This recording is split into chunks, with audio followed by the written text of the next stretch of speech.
Assalamualaikum warahmatullahi wabarakatuh. Waalaikumsalam warahmatullahi wabarakatuh. Alhamdulillah, hamdan wa syukrillah, amma ba'du. Yang kami hormati Kepala Sekolah SD Karak Satria 03 Bapak Haji Armen Susanto MPD, yang pada hari ini diwakili oleh Wakil Kepala Sekolah Bu Siti Nuryatun SPD.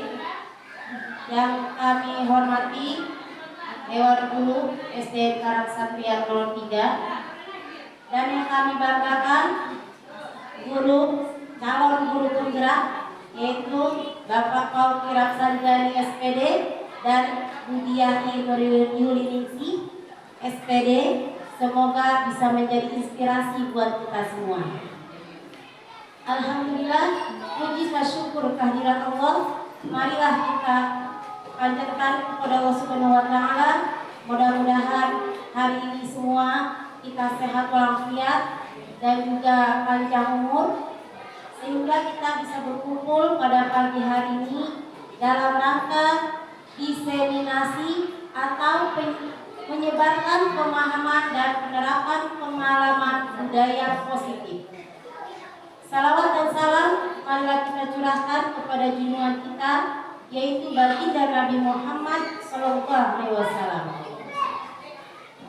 Di sini saya akan menyebutkan susunan acaranya.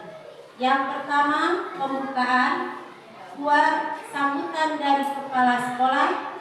3, pemaparan menyebarkan pemahaman dan penerapan pengalaman budaya positif.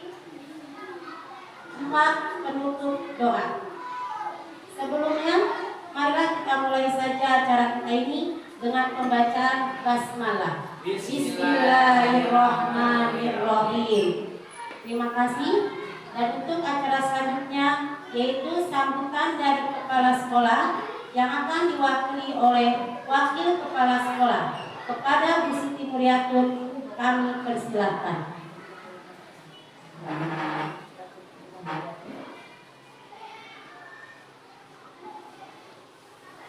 Assalamualaikum warahmatullahi wabarakatuh.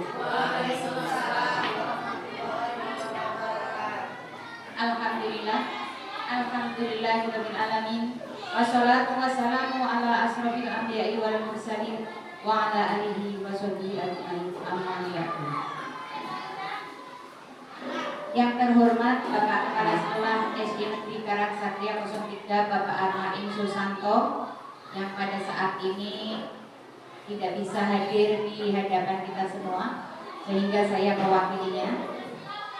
Bapak Ibu guru yang saya hormati, dan Bapak serta Ibu guru CGP yang kami banggakan. Alhamdulillahirabbil alamin. Pada siang hari ini kita masih diberi beberapa nikmat, terutama nikmat sehat, sehingga kita bisa berkumpul di sini untuk berbagi pengalaman dan menambah ilmu. Sholawat serta salam tak lupa kita sanjungkan kepada junjungan kita Nabi besar Muhammad Sallallahu Alaihi Wasallam. Semoga kelak kita mendapatkan syafaatnya. Bapak Ibu guru yang saya hormati, pada pagi hari ini kita berkumpul di sini dalam rangka program guru penggerak yang akan menyampaikan penyebaran pemahaman dan penerapan pengalaman budaya positif. Ya, budaya positif sangatlah kita perlukan untuk kemajuan sekolah kita, anak didik kita, dan seluruh warga sekolah kita. Ya, dimana nanti jika kita sudah mendapatkan penyebaran yang akan disampaikan oleh para bapak ibu calon guru penggerak ini, kemudian kita paham, maka seluruh warga sekolah bisa menerapkan budaya positif tersebut. Dan saya mewakili kepala sekolah mengharapkan agar semua program atau rancangan pengalaman budaya positif yang sudah disampaikan oleh para calon guru penggerak tersebut kita bisa menerapkan bersama-sama untuk kemajuan sekolah kita. Jangan sampai budaya positif yang awalnya kita terapkan dengan semangat nantinya akan melempem seperti anget-anget tai ayam. Yang terpenting adalah kita akan terus melanjutkan budaya-budaya positif tersebut, sehingga sekolah kita akan menjadi sekolah yang lebih maju dan penerapan kurikulum merdeka di sekolah kita akan sesuai dengan harapan dari seluruh warga sekolah, baik untuk kemajuan anak didik kita. Lalu bagaimanapun kemajuan sekolah kita semua sebagai guru adalah ujung tombak di sekolah ini. Ya, maju mundurnya sekolah kita juga tergantung para supir-supir yang ada di sekolah kita. Maka alangkah bagusnya dengan adanya program guru penggerak ini akan menginspirasi guru-guru lain, memotivasi guru-guru lain yang belum menjadi guru penggerak, sehingga cita-cita kita semua bisa mencapai visi dan misi sekolah kita dapat kita wujudkan bersama. Selanjutnya, marilah kita dengan konsentrasi penuh supaya ilmu yang kita dapatkan hari ini akan bermanfaat untuk kita semua. Cukup sekian sambutan saya. Mohon maaf bila banyak kata-kata yang tidak berkenan. Wassalamualaikum warahmatullahi wabarakatuh.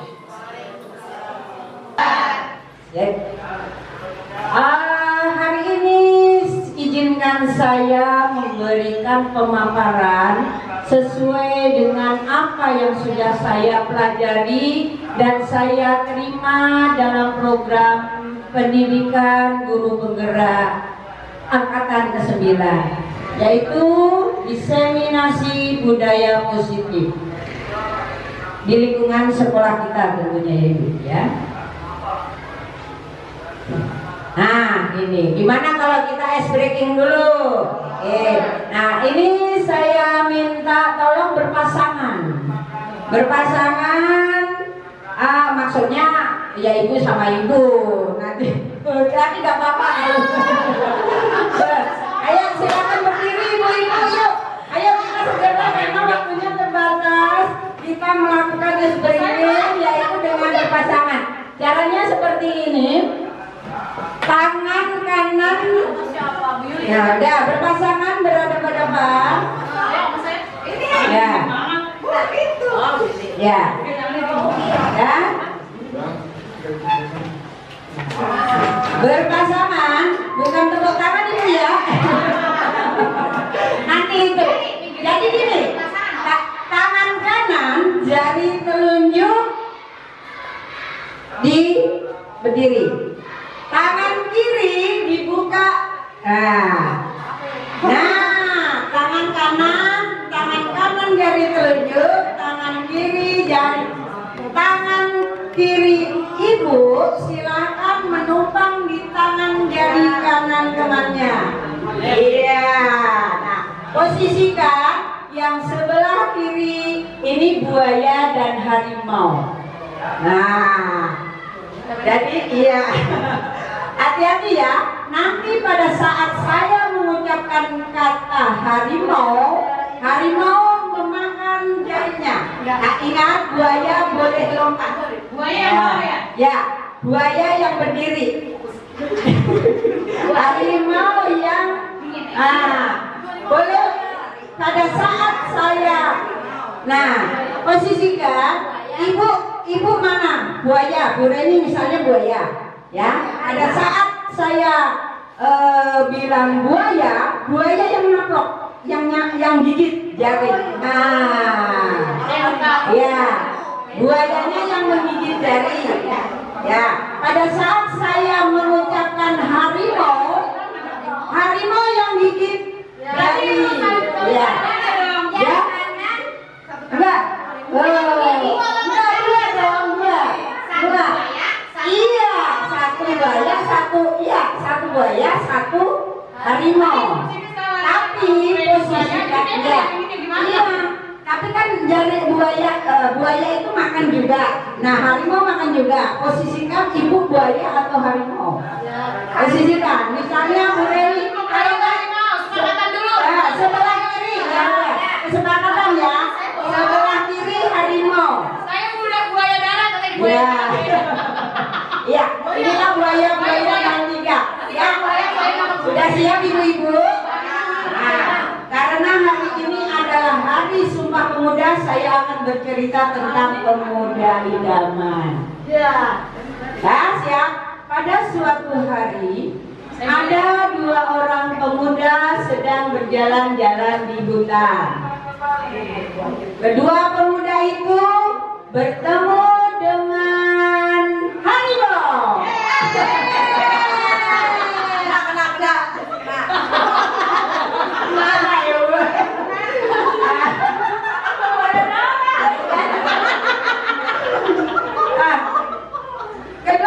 Setelah ketemu dengan harimau itu, kedua pemuda itu sambil menunduk-nundukkan jalannya pelan-pelan melanjutkan perjalanan supaya si harimau tidak terdengar.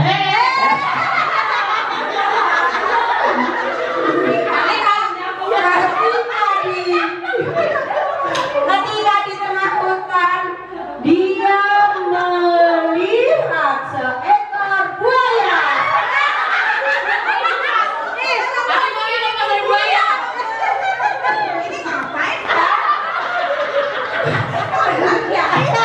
Dan buaya itu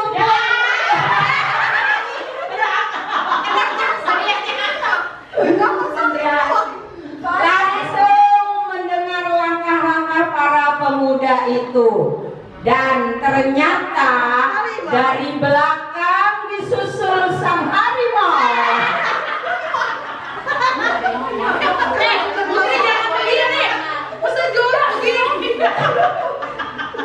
Kedua pemuda itu bingung. Ternyata dia terdesak oleh dua binatang yang sangat buas sekali. Dan karena saking ketakutannya, dua pemuda itu berjalan di bawah pohon sambil mengintip-ngintip kedua binatang itu. Ternyata kedua binatang itu pun sudah punya ancang-ancang untuk menerkam pemuda tadi. Dan akhirnya apa yang terjadi? Buaya dan harimau. Buaya dan harimau tabrakan. Terima kasih.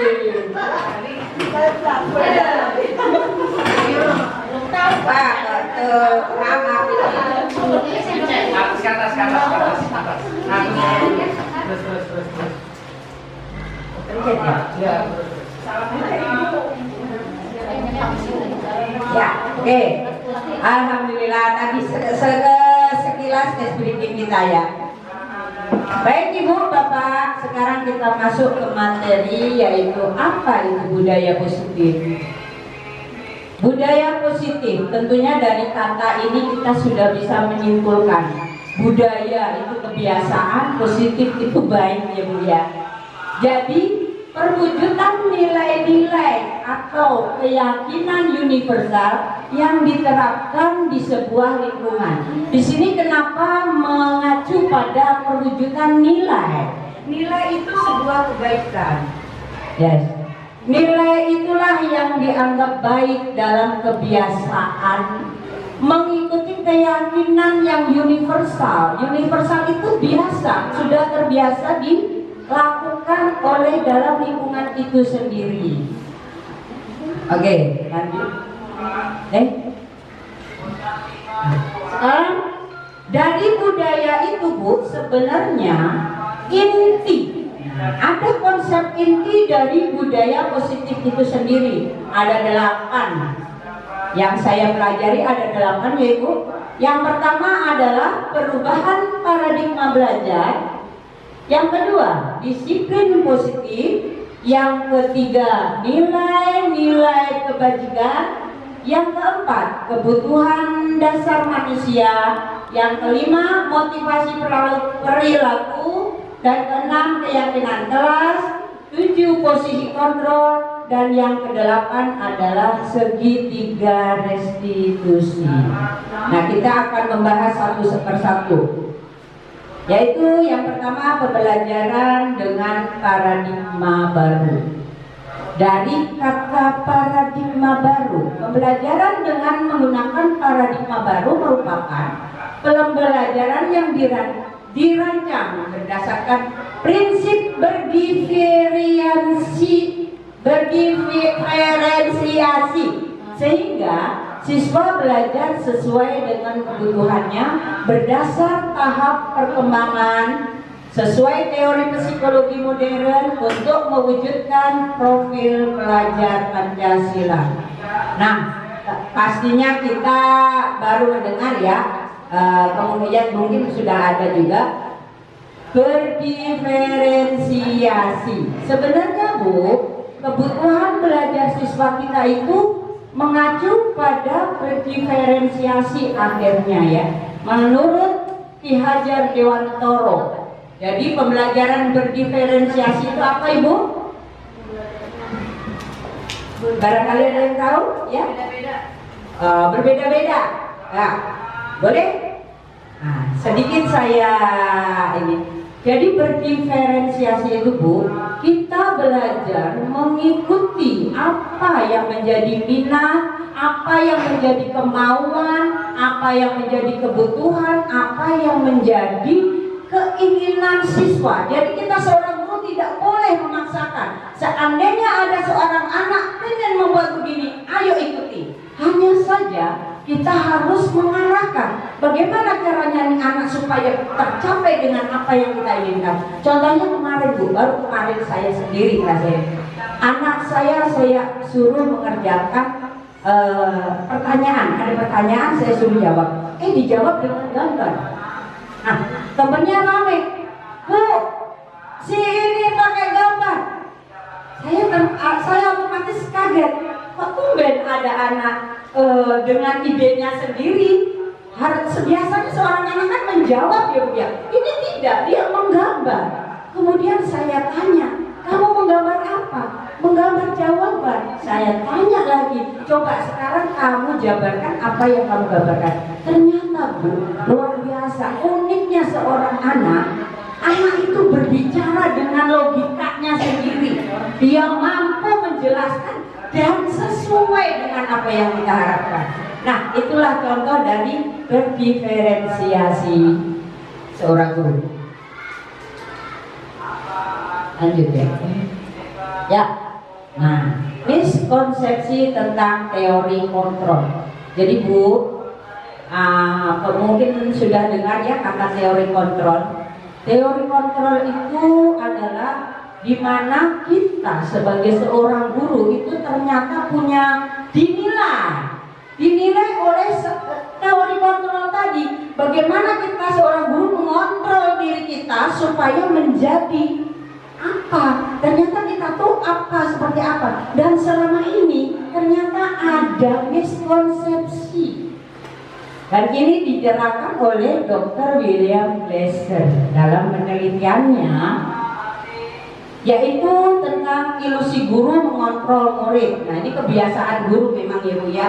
Dulu zaman kita nggak usah dibohongin Bu, saya sendiri merasakan. Saya dulu mengontrol murid, ya. Iya, karena memang dulu kita beda ya. Terus yang kedua, ilusi bahwa semua penguatan positif efektif dan bermanfaat. Tidak, ternyata tidak. Apa yang kita berikan menurut kita baik itu ternyata belum tentu baik di siswa. Dan yang ketiga, ilusi bahwa kritik dan membuat orang merasa bersalah itu dapat menguatkan karakter. Maksudnya di sini adalah karakter siswa. Jadi penguatan karakter siswa itu kita dulu kalau kita sudah mengejar seorang siswa itu seolah-olah anak itu bersalah, itu sudah seperti lumrah ya. Tapi sekarang tidak bisa diiyakan lagi.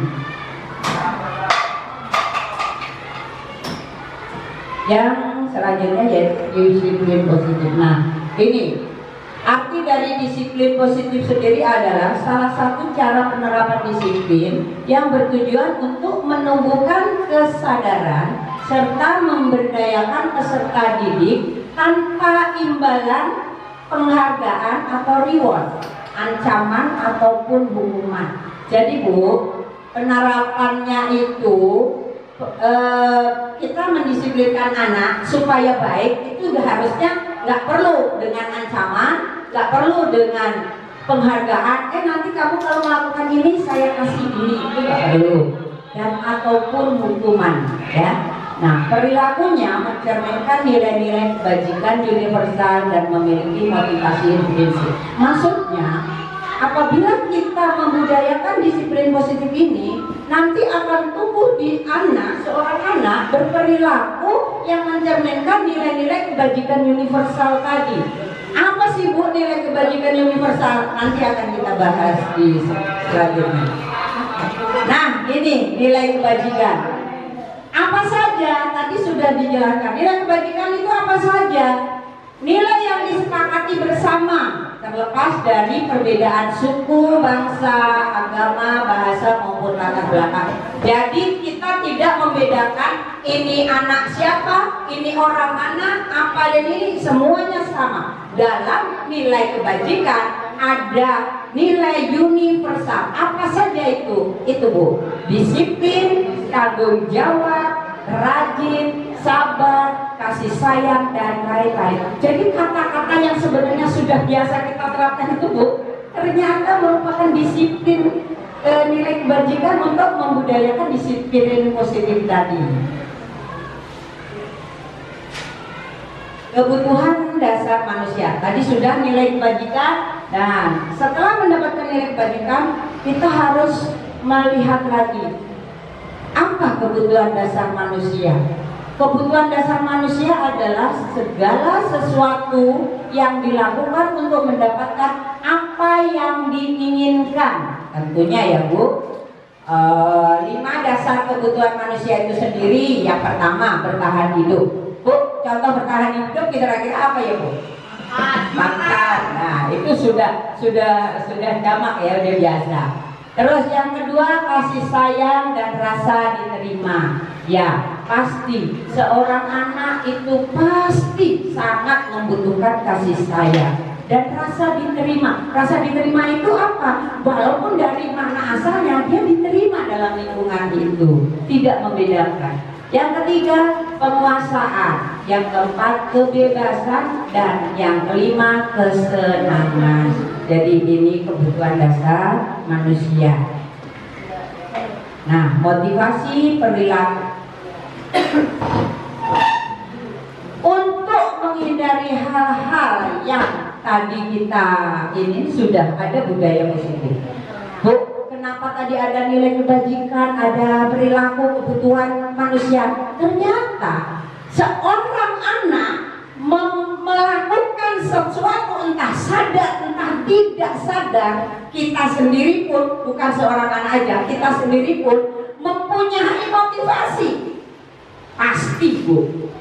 Dan 3 motivasi itu, 2 berasal dari luar, yang 1 berasal dari dalam diri kita sendiri. Yang dari luar biasanya nih ya, orang melakukan sesuatu itu untuk menghindari ketidaknyamanan atau hukuman. Kalau seorang anak, gue ngerjain PR takut dihukum Bu Guru. Ya betul apa betul? Itu menghindari ketidaknyamanan aja, karena takut dia mengerjakan PR-nya. Tapi begitu selesai Bu, besok diulang lagi. Sepertinya seperti itu ya. Yang kedua, itu dari luar. Yang kedua, untuk mendapatkan imbalan atau penghargaan dari orang lain. Pasti Bu. Contohnya, makanya sekarang budayakan Bu dibudayakan saat pengambilan rapot sekarang ditiadakan ranking, ditiadakan hadiah. Itu saran dari pemerintah. Kenapa Bu? Karena dia berperilaku berbuat sesuatu, mengerjakan tugas, mengerjakan PR, bahkan mengerjakan ulangan itu karena mendapat aku nanti ranking 1. Tapi itu beban Bu, beban buat si anak juga, buat guru juga ya.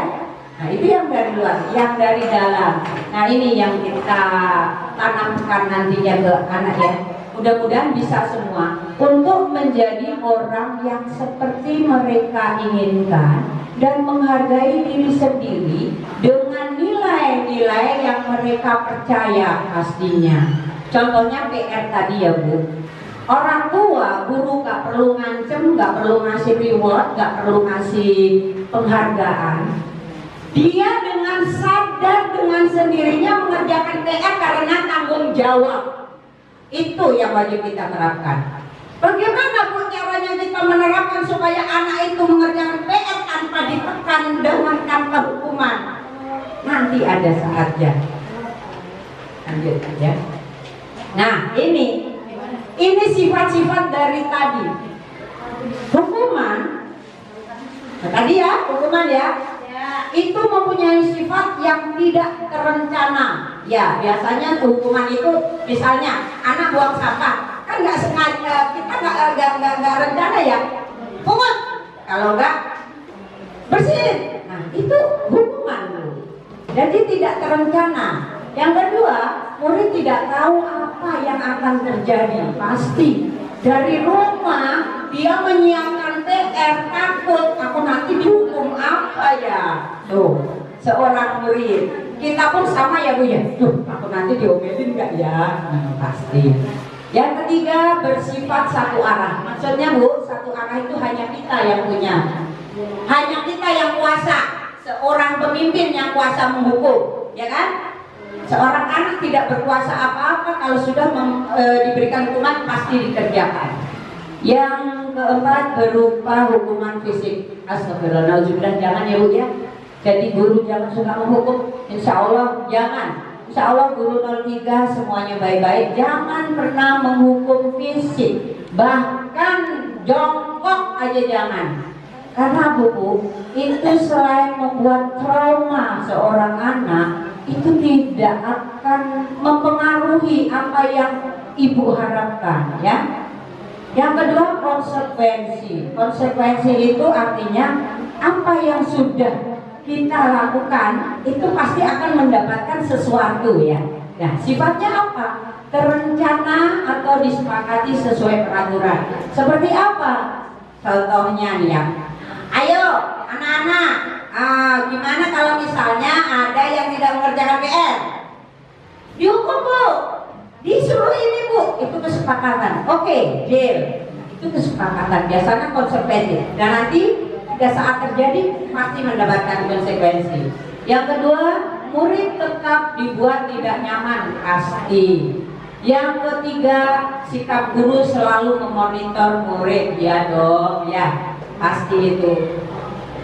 Yang ketiga yaitu restitusi, ini yang penting. Nah, dari proses menciptakan kondisi bagi murid untuk memperbaiki diri, lakukan restitusi Ibu. Jadi jangan udah lupakan paradigma lama. Ayo kita membangun paradigma baru. Lakukan restitusi. Yang pertama, proses menciptakan kondisi bagi murid untuk memperbaiki diri. Bagaimana caranya? Yang seperti tadi saya bilang, ada kebajikan, ada nilai, ada motivasi. Yang kedua, proses kolaboratif yang mengajarkan murid untuk mencari solusi sendiri. Biarkan mereka mencari solusinya sendiri dengan masalah yang dihadapi sendiri. Oke, next. Nah ini posisi kontrol. Hati-hati Yanti. Kontrol ya. Jadi ternyata kalau tadi miskonsepsi ya, ternyata kita itu sebagai guru punya miskonsepsi. Maksudnya kita itu punya pendapat bahwa kita itu begini. Ternyata kita itu dinilai oleh 5 posisi kontrol. Yang pertama, kita itu sebagai apa? Penghukum. Kita itu sebagai apa? Pembuat merasa bersalah, teman, pemantau, atau manajer. Itu nanti akan terlihat pada sikap-sikap kita dan contoh-contoh kita. Contohnya seperti apa? Nah, ini contohnya. Kalau penghukum Ibu, udah jelas ya, namanya aja penghukum. Soalnya yang tadi saya bilang lari 5 kali. Kalimat yang ini itu pasti berupa suruhan, hukuman. Yang kedua, pembuat rasa bersalah. Kan ibu sudah bilang, kalau kamu begitu terus, nanti ibu dimarahi bapak kepala sekolah. Itu adalah contoh dari pembuat rasa bersalah. Aku jadi kasihan sama bu guru. Ya itu merasa bersalah banget ibu anak, dan itu akan terngiang-ngiang terus, akhirnya dia dengan terpaksa melakukan kerjaannya. Yang ketiga, sebagai pemantau. Kalimat sebagai pemantau itu contohnya, kamu telah berbuat salah, jadi kamu tahu kan harus melakukan apa sebagai konsekuensinya. Itu tadi konsekuensinya. Jadi anak sudah tidak mengerjakan PR, terus ditanya seperti itu, ya dia harus melakukan sesuatu sesuai konsekuensi yang harus dihadapi. Entah gurunya minta apa, ya. Tapi usahakan untuk tidak seperti itu. Nah, sebagai teman, kamu ini kalau dikasih tahu pasti ada aja jawabannya. Ya sudah, besok tidak boleh lagi diulang ya. Ini bu satu ini saya. Terus terang, ini contoh saya. Dulu sebelum saya kenal ini, saya sadar dengan sesadar-sadarnya saya pada posisi kontrol sebagai teman dan pembuat rasa bersalah. Itu saya akui. Karena apa bu? Kita belum tahu harus ngapain. Bahkan saya belum tahu apa itu nanti ada segitiga itu. Jadi usahakan menghindari saat anak berbuat salah, menghindari kita itu sebagai teman menolong, itu jangan. Karena pertolongan kita dianggap sebagai teman, dan itu tidak baik buat seorang anak. Istilah kasarnya kalau sini apa sih bu ya? Anaknya jadi seenaknya diri gitu, jangan. Yang kelima adalah sebagai manajer. Nah ini yang diharapkan kita ya bu ya.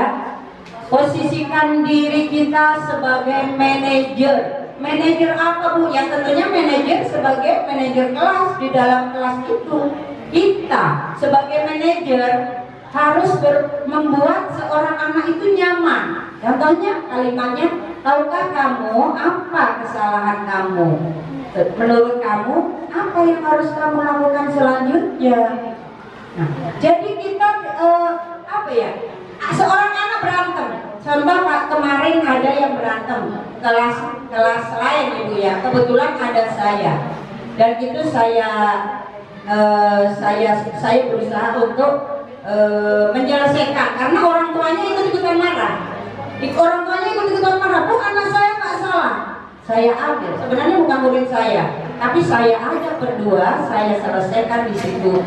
Dengan akhirnya dua-duanya mengaku bersalah, tapi karena ada benda yang rusak bu, tasnya rusak ditarik, saya tanya seperti ini. Sekarang kamu namanya Baim, Arif tasnya putus. Apa yang kamu lakukan sebagai tanggung jawab kamu? Yaudah deh bu, saya benerin ya bu ya, boleh ya? Oh oke, silakan. Padahal maaf, sebenarnya udah jam 5 itu. Karena ada yang berantem, tunjuk-tunjukkan bener bu. Di depan kelas saya ini, ya udah kerjain. Akhirnya si Baim nggak tahu diapain itu tasnya, yang pasti putus. Sehingga bisa dipakai lagi ya. Jadi itu. Jadi sebagai manajer itu tidak menyalahkan anak satu persatu, tidak, tapi mencari solusi bagaimana si anak itu bertanggung jawab dengan apa yang dilakukannya. Bahkan Arif pun mendapatkan juga. Nah ini keyakinan kelas. Ini tadi sudah ditanya, mengapa keyakinan kelas kok bukan peraturan kelas sih? Ya, apa coba bu jawabannya? Ada yang tahu? Mengapa keyakinan kelas? Mengapa bukan peraturan kelas? Ada? Bu Desti?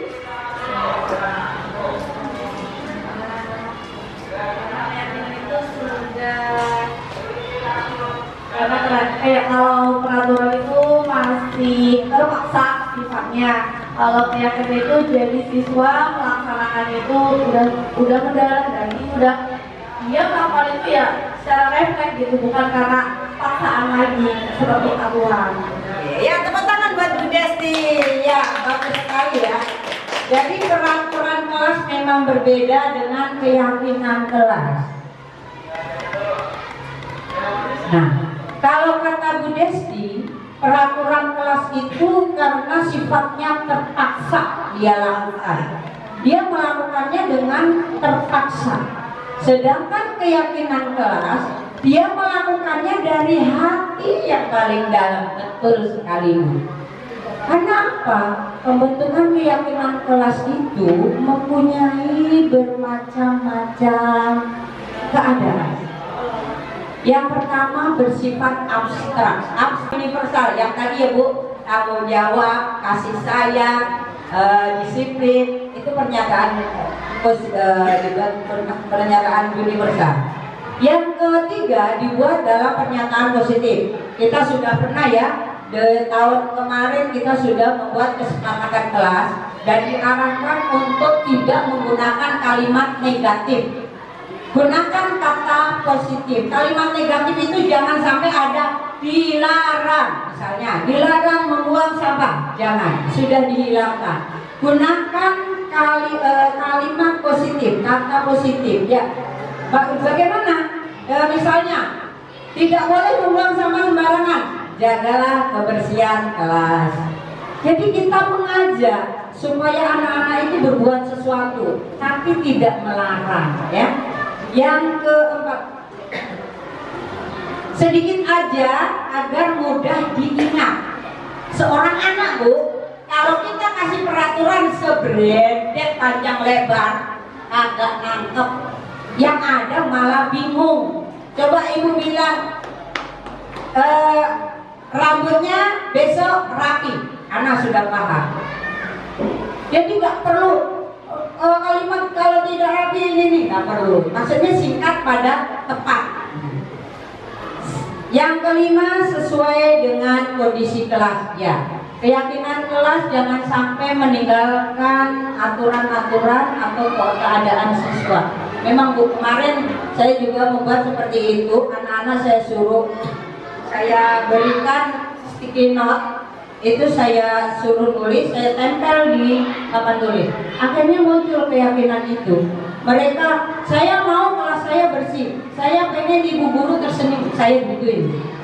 Saya pengen, saya mau. Nah, jadi itu merupakan kesepakatan, tapi dibuat dalam keyakinan kelas. Jadi kondisikan dengan kelas. Dan semua warga kelas dilibatkan, sudah pasti. Nah ini segitiga restitusi. Segitiga restitusi ini adalah yang tadi saya arahkan untuk mencapai budaya positif. Kita sebaiknya melakukan segitiga restitusi. Segitiga restitusi itu apa tuh Bu? Dimana di sini pelaksanaan dari sebuah masalah dengan tahap-tahap yang harus kita lalui. Itu segitiga. Apa aja di dalamnya? Nah, artinya dulu Bu, segitiga restitusi adalah dialog yang dilakukan oleh seorang guru agar dapat menghasilkan murid yang mandiri dan bertanggung jawab. Ya, pasti mandiri dan bertanggung jawab. Di mana segitiga restitusi ini ada 3. Yang pertama, menstabilkan identitas. Pada saat ada masalah, seorang siswa, bagaimana perbuatan kita sebagai guru, stabilkan identitas dahulu. Bagaimana caranya Bu? Nah ini, berdasarkan prinsip membuat kesalahan itu adalah sebuah proses. Jadi Bu, seorang anak berbuat salah itu wajar. Kata itu coba Ibu terapkan. Pada saat anak berbuat berbuat salah, misalnya gendang-gendang meja, orang dia mau nyanyi, dia gendang-gendang meja, akhirnya apa? Ribut. Ibu bisa menanyakan seorang anak itu, dengan berbuat salah itu wajar, yang pertama. Yang kedua, tidak ada manusia yang sempurna. Yang ketiga, ibu juga pernah melakukan itu. Dan yang keempat, kamu berhak merasa seperti itu. Maksudnya apa, Bu? Kita memberikan keyakinan ke siswa bahwa manusia itu lumrah, tapi ada kadar-kadarnya. Ini yang penting buat kita. Berikan nilai-nilai yang anak itu mempunyai rasa tanggung jawabnya gitu ya. Emang benar menstabilkan identitas dengan kata-kata oh biasa itu mah ya. Yang kedua, validasi tindakan yang salah. Ini pada segi 3 restitusi ada validasi tindakan yang salah. Berdasarkan prinsip, setiap perilaku berupaya memenuhi kebutuhan tertentu. Kebutuhan seperti apa, Bu? Ada. Jadi prinsipnya anak melakukan kesalahan itu karena dia merasa aku harus mendapatkan ini. Contohnya yang gendang-gendang meja. Oh dia mau nyanyi, dia pengen ngiringin dengan musik gendang ritmik biasa. Nah, bagaimana kita sebagai guru? Gunakan kalimat yang positif. Kamu pasti punya alasan mengapa melakukan itu. Ada seorang anak yang dianggap salah, gunakan kalimat positif. Yang kedua, padahal kamu bisa melakukan hal yang lebih buruk dari ini, tapi kamu tidak melakukan loh. Berarti kamu hebat. Yang ketiga, kamu pasti bangga telah melindungi sesuatu yang penting buat kamu. Iya dong. Jadi menimbulkan rasa percaya diri seorang anak. Tanya ini Bu, nanti penting banget saat ibu hendak melakukan budaya positif dalam kelas. Dan saya berharap Bu, kira-kira nih, misalnya saya minta satu contoh aja dari kelas ibu masing-masing, bisa nggak? Nanti ibu silakan, nggak usah di video, skenario aja dalam cerita. Misalnya seorang anak ada terjadi berkelahi karena ini. Nah, kemudian ibu gunakan segitiga restitusi tadi untuk memecahkan masalahnya. Gimana Bu? Kira-kira sanggup gak? Bu? Sanggup Bu, gampang Bu. Aku yang jadi anak nakal ya. Nah ya. Itu contoh. Nah, jadi anak nakal ya Bu.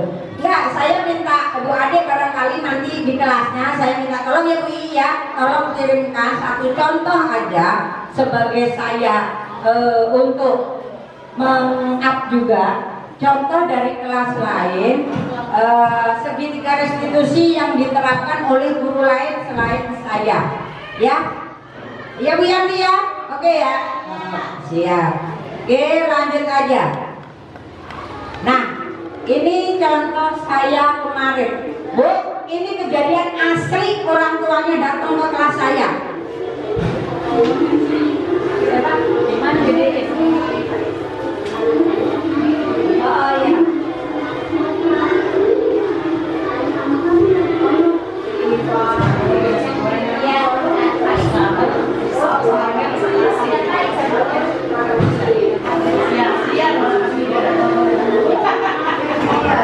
Jadi Bu, ini suaranya hilang, nggak kedengeran ya Pak ya?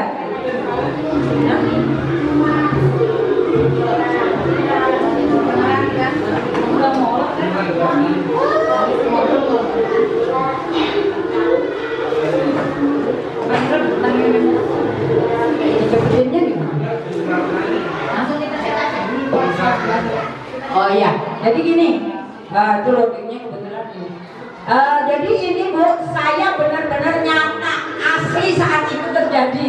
Jadi seorang anak pada saat saya lokakarya, kan saya nggak ada Ibu ya. itu terjadi pukul-pukulan. Kenapa? Ini ibunya ngadu karena anaknya dibully, dikatain. Dia tidak terima, si ibu tidak terima. Datanglah ke kelas saya. Kebetulan waktu itu ada Bu Ella. Saya minta tolong langsung videoin. Ya, saya minta tolong langsung di videoin Bu Ella. Dan ini kejadiannya. Saya mencoba menanyakan bagaimana kejadiannya. Saya cepatkan aja ya, saya cepetin ya, biar langsung ke segitiga restitusinya.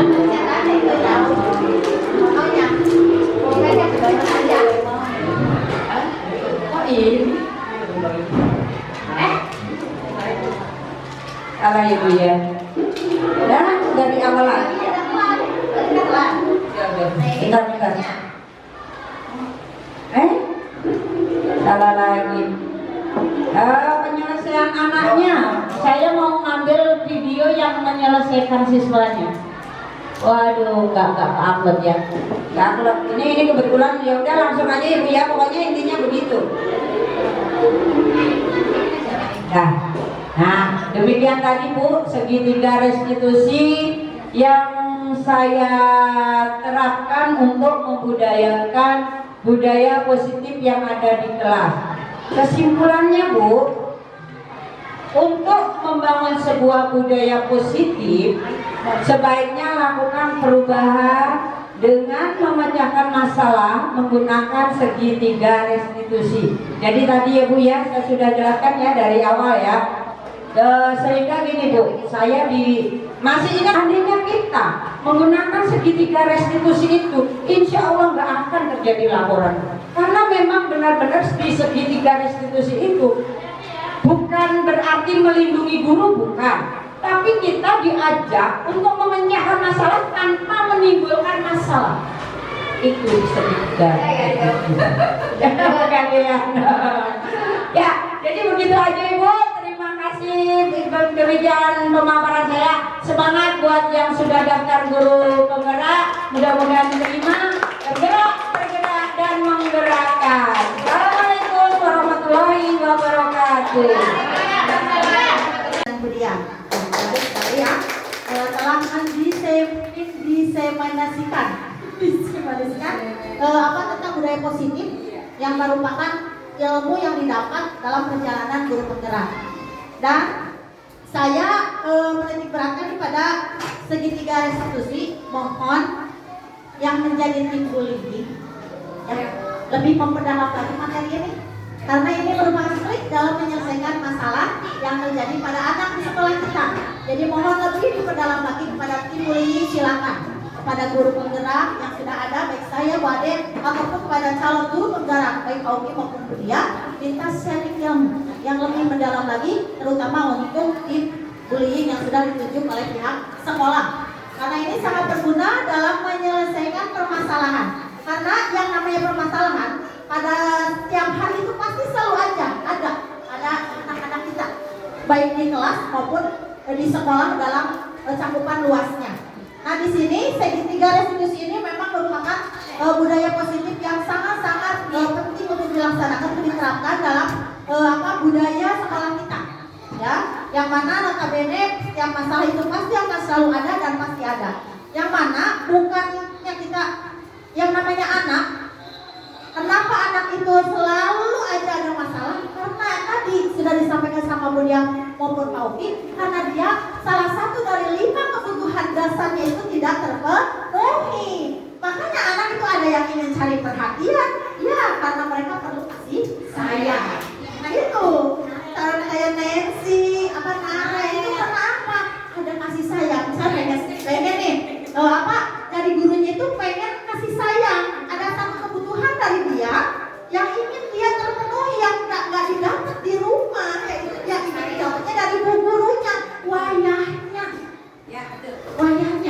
Dan mungkin nggak ada, Bu, aku lapar. Mungkin jarang ya masalah lapar, kebutuhan dasar makanan mah nggak ada. Tapi rata-rata yang dibutuhkan oleh anak didik kita itu satu, kasih sayang, caper. Nanti saya nggak habis-habis nih, saya sudah mau izin pulang. Terima kasih banyak teman-teman atas apresiasi terhadap CGP kita. CGP selanjutnya saya ingin 03 CGP-nya paling banyak ya, paling banyak sampai merinding saya ya Allah ya, karena kita kalau bukan kita siapa lagi yang akan memajukan sekolah kita. Akhirul kalam billahi taufiq wal hidayah. Wassalamualaikum warahmatullahi wabarakatuh. Waalaikumsalam warahmatullahi wabarakatuh. Barangkali Bu ada silahkan ya, masker guru penggerak kita. Assalamualaikum warahmatullahi wabarakatuh. Nambahin sedikit aja. Saya juga merasa bangga dan merasa bahagia punya teman. Dulu saya sendirian, tahu sendewekan? Iya. Sekarang alhamdulillah punya teman. Ada Bu Ii, ada Bu Dia, besok ada Bu Yanti, ada Bu Fatimah, Bu Nung, ya, dan Bu Kira dan Bu Nili ya, semuanya. Mudah-mudahan dengan adanya guru penggerak ini cara mengajar kita berubah. Karena memang bergerak, menggerakkan dan tergerak. Pertama adalah tergerak hatinya dulu untuk merubah diri sendiri dulu seperti itu. Oke, menambahkan lagi segitiga solusi itu bagaimana cara kita menyelesaikan suatu permasalahan. Jadi terkait dengan paradigma yang tadi Pak Ufi dan Bu Dian jelaskan, kita udah nggak usah pakai paradigma lama, pakai paradigma yang baru. Bagaimana kita menyelesaikan sesuatu. Jujur Bu, tahun kemarin saya ada 12 anak yang broken home, 2 anak yatim. Yang tadi Vicky bilang esensi itu butuh perhatian. Nah, untungnya saya mendapat ilmu dari guru penggerak bagaimana kita ini menyelesaikan permasalahan anak 12 itu dan 2 anak yatim. Contohnya Muhammad Ihsan, dia tidak punya ibu, ayahnya juga kemana, dia sampai mencuri uang saya yang berani di depan. Akhirnya apa? Kalau waktu belum menjadi guru penggerak, Bu Adi udah marah-marah. Kamu ngapain yang berdiri Bu? Masih begitu kan? Anak kita belajar segi restitusi, saya ajak ngobrol. Ya, ternyata apa? Itu kesalahan kita seorang guru. Jarang sekali kita mengidentifikasi latar belakang murid. Ternyata yaitu latar belakangnya tidak ada perhatian orang. Maka bersyukurlah teman-teman yang mengikuti guru penggerak. Jadi bukan, wah jadi guru penggerak pengen jadi kepala sekolah, jadi pengawas, bukan Bu. Apalagi saya angkatan 1, tidak ada iming-iming kayak gitu. Intinya apa? Kita ingin merubah cara belajar kita, cara apa ya? Cara pola pikir kita seperti itu. Oke teman-teman 03, semangat semuanya. Saya hanya memberikan semangat dan motivasi kepada teman-teman yang sudah mendaftar dan sudah menjalankan guru penggerak ini. SDM 03 berseri, ya, sesuai jargon yang berseri, selalu berseri untuk mengajar putra putrinya di kelas. Oke, terima kasih. Wassalamualaikum warahmatullahi wabarakatuh.